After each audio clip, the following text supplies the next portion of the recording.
Ketika orang Islam masih sedikit jumlahnya, tidaklah sulit bagi mereka untuk menunaikan sholat berjamaah.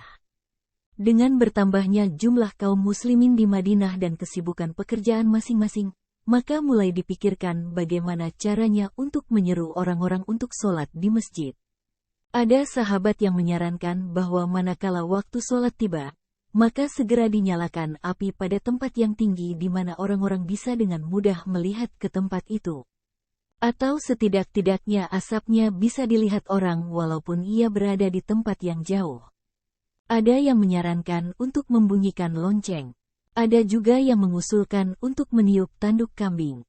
Pendeknya ada banyak saran yang timbul. Saran-saran di atas memang cukup representatif.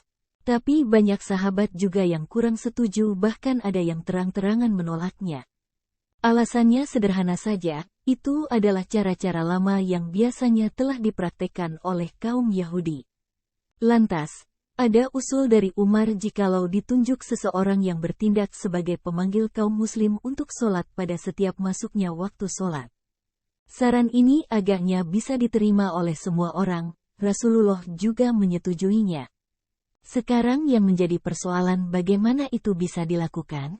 Abu Dawud mengisahkan bahwa Abdullah bin Zaid meriwayatkan sebagai berikut.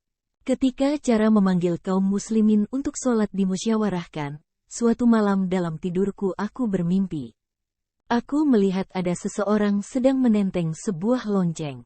Aku dekati orang itu dan bertanya kepadanya apakah ia ada maksud hendak menjual lonceng itu. Jika memang begitu aku memintanya untuk menjual kepadaku saja.